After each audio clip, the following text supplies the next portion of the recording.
So thank you, Aileen, for that excellent reminder of where we've been. And sometimes when you're actually working daily in social care, you just tackle the next thing. And it's really interesting to firstly read that report, and I would encourage colleagues to do so if you've not already done so, but to just remember what this situation has been, and particularly the impact for social care, and that parity of esteem point is really, really important, isn't it? You know, it does feel as though we've been sort of in a second wave of thinking, and actually, you know, when you think about the numbers of people that are supported and helped through social care, you know, and yet the focus has been very much on the hospitals. And it just reminds me that people live most of their time outside of hospitals. And we really do need to see that focus shift nationally into the community with our partners, primary care, and with community health services, mental health, and our care colleagues and providers. So I do think that you're right to say that we need the upper echelons of the department to think about social care. I would say first and foremost, but you'd expect me to say that as an immediate past president. Now we're about to move on to Michael, and then following Michael, what I'm going to do is to run through 3 or 4 slides, which is really where ADASS thinking is now, and then we'll get into the questions. So if I can now introduce Michael Voges, who's Executive Director of ARCO, and I think you're the immediate past president of the Care Providers Alliance as well. So you're going to talk to us from that position in terms of what you've experienced and your members have experienced, but also how you're looking to the future. So thank you, Michael. Thank you very much, Julie. And I think it's a pleasure to be here today at the ADASS Summer Seminar. And as Julie said, in my day job, I am the director of the Trade Association for Extra Care Providers in the UK. But I was also the outgoing chair, or the immediate previous chair, whatever we call that actually, of the Care Provider Alliance. I actually thought that I had had a fairly, it's a rotating position. I thought I'd had a bit of a rough deal because I was in the CPA chair during the no deal Brexit preparations. But I think actually I got away very lightly compared to what our current chair, Lisa Lenton, has had to do over the last few months. And what I will do is talk a bit about the perspective of the Care Provider Alliance, and that is effectively a federation of trade associations working across different different client groups in the social care sector, so learning disability, mental health, older people, private, not-for-profit, large, small, all sorts of things, and a few comments really from our perspective. And I think everyone's mentioned this already. We did look at this being an extraordinary difficult time. And the way we have probably classified it is that it falls into roughly 3 periods. And I would say that from roughly mid-March until the middle of the end of April was the rabbit in the headlights period, when I think everyone was just scrabbling around trying to find out what it was they had to do.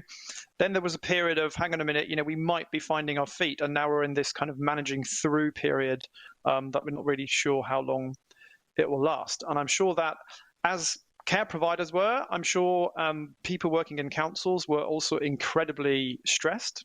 And I think that's just something I really want to emphasize, that I think, everyone was overworked. No one was prepared to respond to a global pandemic. And I think it's really important to recognize what Aileen said, that even going into this crisis, there wasn't really enough money. So we were starting from a difficult place. A few conclusions that we've reached, and I think other people have already said that. No, there isn't parity with the NHS, and we all know that. From a provider perspective, that was especially difficult when some of their PPE shipments were requisitioned by the NHS, and that didn't happen across the board, but it did happen, and that's obviously hugely frustrating. And I think we've mentioned other issues, and one of the things we actually spent quite a bit of time on early on in the pandemic was just making sure that social care workers were recognised as key workers.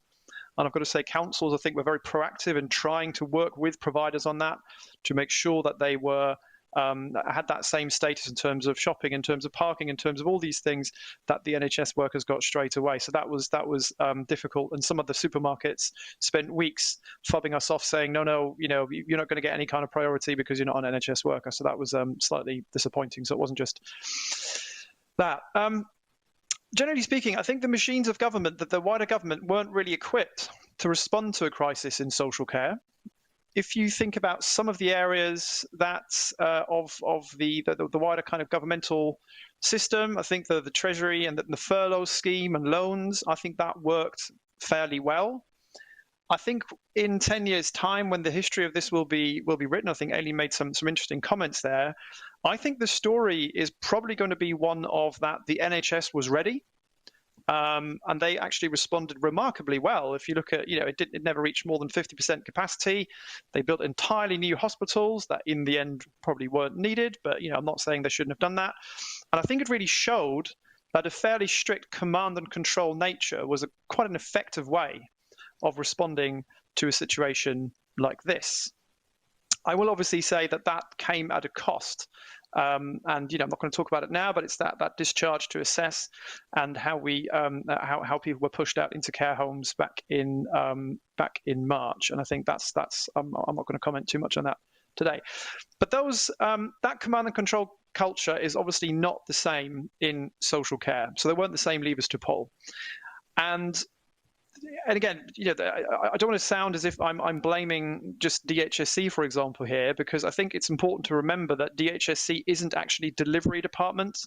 I actually looked at this recently, and DHSC has fewer than 2,000 people working for it. There's more people working for delegated bodies working for DHSC than for the actual department. If you compare that to the Home Office, they have 30,000 people working for them, and so on. So, like, basically, DHSC is a policy department, and I think they worked incredibly hard, but it didn't quite. I think quite a few things did go wrong, and I think it'll be worth looking into why that happened. One of the big things that was exposed through this was fragmentation of the market. So whereas the NHS could say, this is what we do, and probably the next day or 5 minutes later, an email landed in every chief executive's foundation trusts or trust chief executive in the country, the same could not be said for care providers. And that was a problem, and especially something we found is getting through to privately funded care providers was I think the government found that very challenging because they didn't have that visibility of where they were. And I think that's what councils found challenging as well. I think partly why we had that situation, that it was so tricky, certainly at the beginning, is that I think there was a bit of a lack of political will and focus on this. And I think, officials, the care minister and the social care team in DHSC were working extremely hard, but the briefings on television seemed slightly detached from reality and what our members were experiencing, because, we're being told there's no problem with PPE and, there's enough testing and stuff. That is actually not true. And I think there was something whereby there was a kind of an element of denial at the kind of, probably Cabinet Office and number 10 level. I think they, probably not helped by half of them going off with COVID anyway, were a bit late to the show when it came to responding to this. And the real response where the highest levels of government swung into action actually only came after we had sustained levels of deaths in care homes. And I think that is something which again will need to be looked at later, why that wasn't anticipated and why even when it was bubbling up, action wasn't taken to mitigate that slightly earlier. In terms of funding, no, I'm not going to get into arguments about whether the money came through or it didn't, but let's just say the experience was very patchy, and of the Infection Control Fund, but also the money made available previously, linking additional funding to commissioned uplifts or to uplift in commissioned contracts did nothing to alleviate pressures in the private payer market. And even the money that came through, very different experiences from providers. And I think if we want to make sure that we plan effectively for a second wave or a second spike, the coronavirus doesn't really differentiate between a private payer or someone who is supported by the local authority. And I think that's something we need to probably think quite hard around. How can a system, which from ADASS's perspective is probably something where you know who you deal with, but you may not know who you're not dealing with. I think that needs to be improved. I think a second issue that came out of this is that there was a lack of parity between the NHS and social care.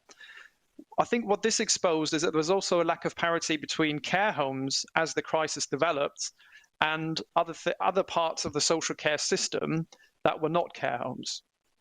And what I mean here is that as the media pressure was absolutely relentless, and it was absolutely understandable that the crisis in care home had to be addressed, there were certain weeks when if you wanted to talk to anyone within DHSC about anything other than a care home, they didn't have the bandwidth to respond. It wasn't for want of trying, but there was not that capacity. I'd just like to stress, this is not about creating a false dichotomy about saying, we shouldn't have had that focus on care home, because we absolutely should have, but there are those question marks. Why, for example, the Infection Control Fund, you have things whereby you're running a retirement community with care and support on site for 400 people with an average age of 79, and there's no whole scheme testing, and they do not have access to the Infection Control Fund.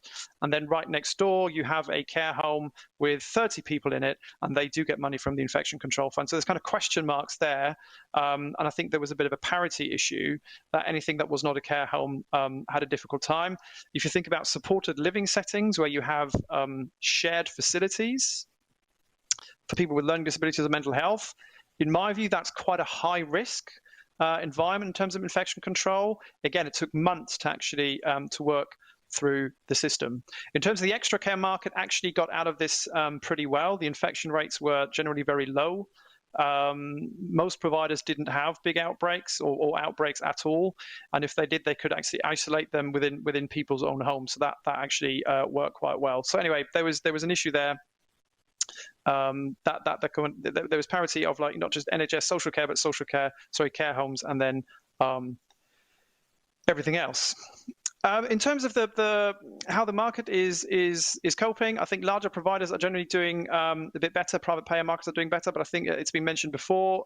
I think we're going to have sustainability issues as occupancy levels drop under a certain level, and I think that will be either people going bust, or there will be people just saying, do you know what, this is not worth my effort, especially smaller like mom and pop outfits.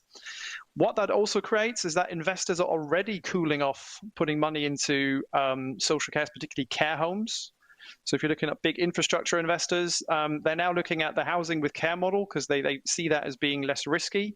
And I think in terms of market shaping means that there needs to be something that you can shape and that people might respond to the market you want to stimulate.